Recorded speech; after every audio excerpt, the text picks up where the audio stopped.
Hello everyone, welcome to our channel. काफ़ी candidates की मांग थी कि सर रिसर्च मेथडोलॉजी के एमसीक्यू इंग्लिश मीडियम में भी करा दीजिए। जैसा कि आप सभी को पता होगा, हिंदी मीडियम में रिसर्च मेथडोलॉजी यानी शोध अभिक्षमता की क्लासेस मैम ने कराई थी। आपको थ्योरी भी पढ़ाई गई थी, प्लस साथ के साथ अब प्रैक्टिस क्वेश्चन भी कराए जा रहे हैं हिंदी मीडियम में। ठीक है, तो अगर आपने वो क्लासेस नहीं देखी हैं, अगर आप हिंदी मीडियम से हैं तो उनको देख सकते हैं। काफ़ी विस्तार से क्लासेस कराई हैं और इसके साथ साथ प्रैक्टिस क्वेश्चंस भी।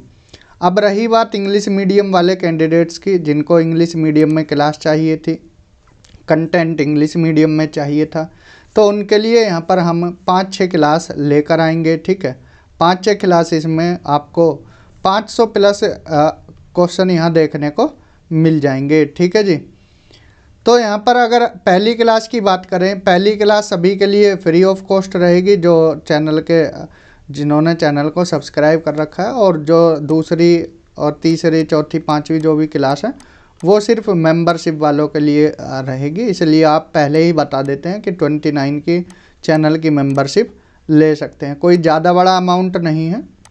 ठीक है, तो चैनल की मेंबरशिप ले लीजिएगा। जो बोलते हैं बाद में कि सर आपकी एक क्लास तो चली, दूसरी नहीं चल रही थी, तो वो मेंबर्स के लिए रहेगी, पहले ही क्लियर बता देते हैं। ठीक है, तो पहली क्लास में हम आपको यहाँ पर 60 इम्पोर्टेंट क्वेश्चन कराएंगे। सेकंड क्लास में फिर आपको 40 इम्पोर्टेंट क्वेश्चन कराएंगे। थर्ड क्लास में आपको 100 क्वेश्चन के आसपास देखने को मिलेंगे, और फोर्थ क्लास में आपको 75 क्वेश्चन देखने को मिलेंगे। तो उसके बाद ऐसे ही हम आगे भी कुछ और क्वेश्चन करा देंगे। इतने क्वेश्चन आप प्रैक्टिस कर लोगे तो इससे बाहर आपका कोई क्वेश्चन नहीं जाएगा। ठीक है जी, तो आज की क्लास स्टार्ट करते हैं। देखिए पहला क्वेश्चन है यहाँ पर, अगर पहला क्वेश्चन देखें, एन इमेज परसेप्शन और concept that is capable of measurement is. ठीक है, सिंपली यहाँ क्या बोला गया है, कोई इमेज, परसेप्शन, ठीक है, या कोई concept that is capable of measurement. ठीक है, तो उसको क्या बोला जाता है यहाँ पर। क्वेश्चन समझ आया। ठीक है, ऑप्शन में है scale, hypothesis, type and variable. ठीक है, स्केल आपको पता है कितने तरह का होता है, स्केल 4 तरह का होता है। ठीक है, हाइपोथेसिस भी आपको पता होगी किस चीज़ को बोलते हैं, परिकल्पना। ठीक है, टाइप का भी पता होगा, एंड यहाँ पर वेरिएबल के से रिलेटेड ये जो लिखा गया है, एन इमेज परसेप्शन और concept that is capable of measurement is called, इसको बोलते हैं वेरिएबल। अगर वेरिएबल की बात करें तो वेरिएबल कितने तरह का होता है, इंडिपेंडेंट वेरिएबल होता है, डिपेंडेंट वेरिएबल होता है, ठीक है, इंटरवीनिंग वेरिएबल होता है, इंटरवीनिंग वेरिएबल। ठीक, अब देखिए इंडिपेंडेंट वेरिएबल नाम से ही पता लग रहा है जो किसी पर डिपेंडेंट ना रहे, इसको मैनिपुलेटेड, एक्सपेरिमेंटल और ट्रीटमेंट वेरिएबल भी बोला जाता है। ठीक है, जैसा कि हमने आपको टीचिंग एप्टीट्यूड में भी पढ़ाया हुआ था कि जो टीचर होते हैं वो इंडिपेंडेंट वेरिएबल होते हैं, और जो स्टूडेंट होते हैं वो डिपेंडेंट वेरिएबल होते हैं। ठीक है, तो इंडिपेंडेंट वेरिएबल जो किसी दूसरे पर डिपेंड ना हो, और डिपेंडेंट वेरिएबल जो दूसरे पर डिपेंड होते हैं। डिपेंडेबल या डिपेंडेंट वेरिएबल को क्या बोलते हैं, इसको आउटकम और रेस्पॉन्स वेरिएबल भी बोला जाता है। और इंटरवीनिंग वेरिएबल ये क्या होता है, इसको मीडिएटर वेरिएबल भी बोलते हैं। मीडिएटर ये क्या करता है, एक लिंक स्थापित करता है इंडिपेंडेंट वेरिएबल और डिपेंडेंट वेरिएबल के बीच में। तो समझ आया, वेरिएबल से रिलेटेड। ठीक है, नेक्स्ट क्वेश्चन देखते हैं। In order to pursue the research which of the following is priorly required. ठीक है, यहाँ पर रिसर्च से रिलेटेड क्वेश्चन है। आपने स्टेप्स ऑफ रिसर्च पढ़े होंगे। ठीक है, उसमें बोला गया है, अगर सबसे पहले, प्रायरली का मतलब है सबसे पहले, क्या आएगा, डेवलपिंग आ रिसर्च डिज़ाइन, या formulating a research question, deciding about the data analysis procedure, formulating a research hypothesis. अब देखिए सबसे पहले रिसर्च का मतलब ही क्या होता है। ठीक, अगर आप रिसर्च कर रहे हो, आपका कोई टॉपिक है, इससे पहले भी तो रिसर्च हुई होगी। ठीक है, इससे पहले भी किसी टॉपिक पर रिसर्च हुई होगी जिस पर आप रिसर्च करना चाहते हो, बिल्कुल हुई होगी। लेकिन आपको क्या करना है, उस रिसर्च में क्या करना है, आपको क्वेश्चन से ढूंढने हैं एक तरह से। ठीक है, क्या ढूंढने हैं, क्वेश्चन से ढूंढने हैं, क्या कमियां रही हैं, ये सब प्रीवियस रिसर्च से निकालने होते हैं। तो सबसे पहला क्वेश्चन ये होता है फॉर्मुलेटिंग आ रिसर्च क्वेश्चन। ठीक है, सीधा आंसर है, सिंपल क्वेश्चन था, कर ले जाओगे। नेक्स्ट क्वेश्चन है what are the condition in which type 1 error occurs.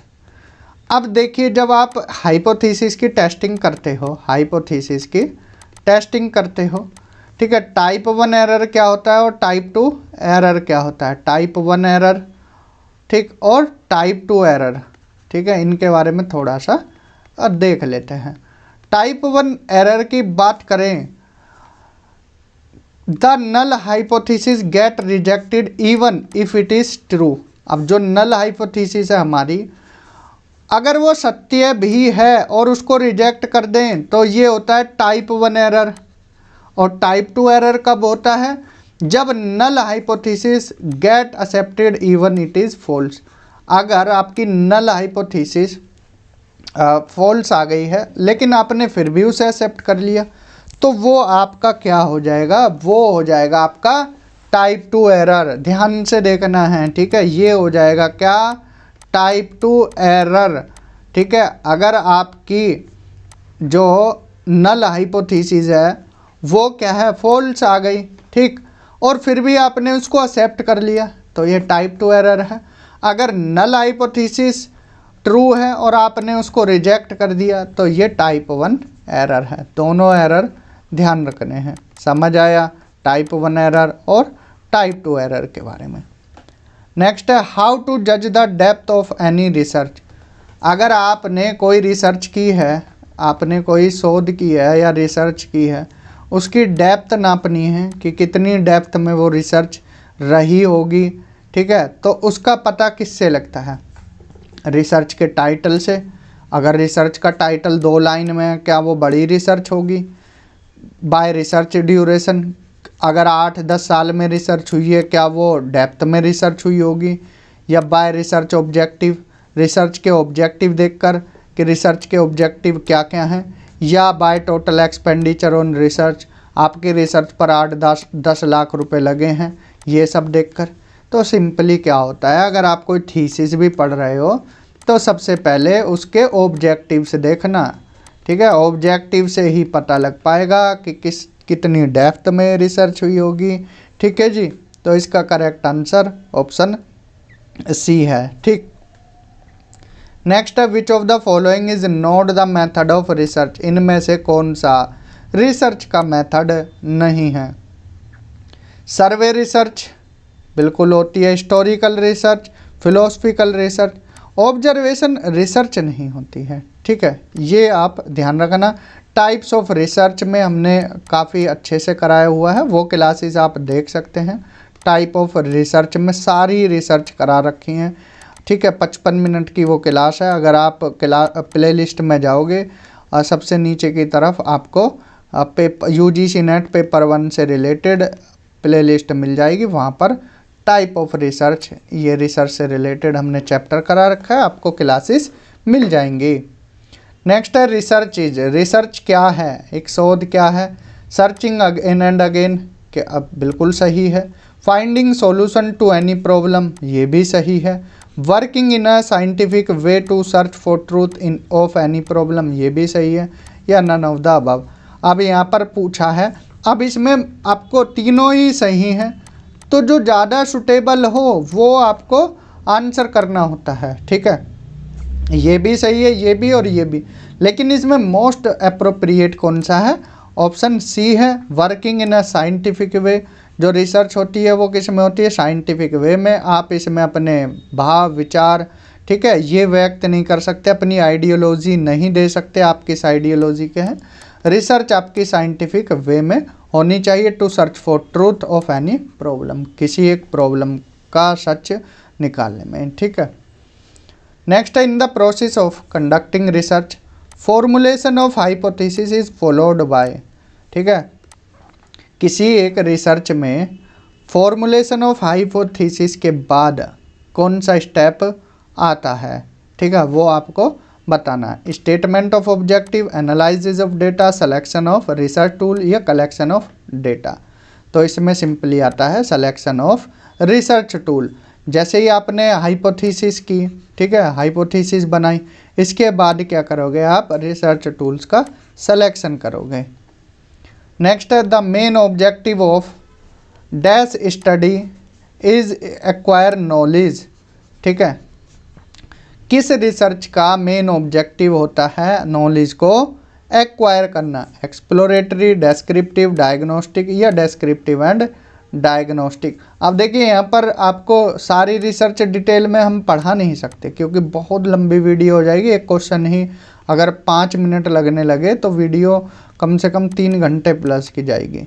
इसलिए देखिए अगर थ्योरी की क्लास हमने अलग करा रखी है वो आप देख सकते हो, यहाँ हम प्रैक्टिस करा रहे हैं, बस ये ध्यान में रखना है, ठीक है। इसका करेक्ट आंसर है option B, descriptive research. Next अगर बात करें क्वेश्चन 9 की, dash is concerned with discovering and testing certain variables with respect to their association और डिसएसोसिएशन, ठीक है, इसको क्या बोला जाता है, इसको डायग्नोस्टिक बोला जाता है, ठीक है।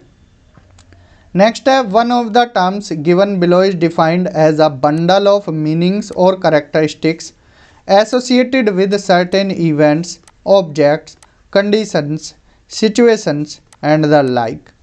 ऑप्शन है आपके पास कंस्ट्रक्ट, डेफिनीशन, कॉन्सेप्ट या वेरिएबल। वेरिएबल आपको बताया है कि क्या होता है, ठीक है। डिफाइन किसी भी चीज़ की अगर डेफिनेशन देनी है, यहाँ क्या पूछा है, वन ऑफ द टर्म्स, एक टर्म बतानी है जो इसमें सुटेबल बैठ रही है। Below is defined as a bundle of meaning, ठीक है, मीनिंग्स का क्या है, बंडल है, मीनिंग्स का बंडल, और करेक्टरिस्टिक्स, ठीक है, करेक्टरिस्टिक्स यानी विशेषताओं, एसोसिएटेड विद सर्टेन इवेंट्स, ठीक है, इसके साथ क्या जुड़े हुए हैं, इवेंट्स जुड़े हुए हैं, ऑब्जेक्ट्स जुड़े हुए हैं, कंडीशंस जुड़ी हुई हैं, सिचुएशन जुड़ी हुई हैं। देखिए डेफिनेशन में इतना सब नहीं आता है। वेरिएबल हमने बताया हुआ किस चीज़ को बोलता है, ये कॉन्सेप्ट को बोल, कोई एक कॉन्सेप्ट है उसमें मीनिंग भी होगा, ठीक है, करेक्टरिस्टिक्स भी होंगी, इवेंट्स, ऑब्जेक्ट, कंडीशन, सिचुएशन, सारी चीज़ें होंगी। तो सही आंसर इसका ऑप्शन सी कॉन्सेप्ट हो जाएगा। नेक्स्ट है concept are dash of research. Concept क्या होता है रिसर्च में, ठीक है, सिंपली टूल होता है। क्या होता है, टूल होता है। Concepts are tools of research, ठीक। कॉन्सेप्ट कितने तरह का होता है, 2 तरह का होता है। कौन कौन से, मूर्त और अमूर्त, ठीक है, मूर्त एंड अमूर्त। इंग्लिश में बोले तो एब्स्ट्रैक्ट और कॉन्क्रीट, ठीक है, एब्स्ट्रैक्ट और कॉन्क्रीट 2 तरह का होता है, ये ध्यान रखना है, ठीक है जी। हाँ सही है, ठीक है, आगे चलते हैं। नेक्स्ट है I statement of the quantitative research question should, ठीक है, ध्यान से पढ़ना है, क्वांटिटेटिव रिसर्च से रिलेटेड है। Extend the statement of purpose by specifying exactly the question the researcher will address, ठीक है। सेकेंड है help the research in selecting appropriate participants, research methods, measures and material. Third है specify the variable of interest. तो इसका सही answer क्या है, option D है, तीनों ही सत्य हैं, ठीक है। नेक्स्ट है why do you need to review the existing literature. अब आप पुराने किसी लिटरेचर को रिव्यू करने की ज़रूरत क्यों होती है, आप इस लिटरेचर को रिव्यू क्यों कर रहे हो, रिव्यू ऑफ लिटरेचर क्यों कराया जाता है। To make sure you have a long list of reference, कि आपके पास रेफरेंस की बहुत लंबी लिस्ट होनी चाहिए, या because without it if you could never reach the required word count. Review of literature के बिना क्या है, आपके पास पर्याप्त वर्ड नहीं होंगे, या to find out what is already known about your area of interest, क्या आपके जो जिस एरिया में आप इंटरेस्टेड हो उसके बारे में जो काम पहले हो चुके हैं उसके बारे में जानने के लिए, या to help in your general study, या ऐसे ही जनरल स्टडी के लिए। तो इसका करेक्ट आंसर ऑप्शन सी है। रिव्यू ऑफ लिटरेचर इसीलिए किया जाता है जो आपकी इंटरेस्ट एरिया है उससे रिलेटेड जो भी काम हुए हैं उनको पढ़ने के लिए, उनसे सीखने के लिए, समझने के लिए, इसलिए रिव्यू ऑफ लिटरेचर किया जाता है। नेक्स्ट है, what do you mean by unit of analysis. ठीक है, यूनिट ऑफ एनालिसिस से आप क्या समझते हैं, कौन सा इसमें इसका मीनिंग हो सकता है। ठीक है, यूनिट ऑफ एनालिसिस का main parameter, variable, sample, construct. तो सही आंसर है ऑप्शन ए। ठीक है जी।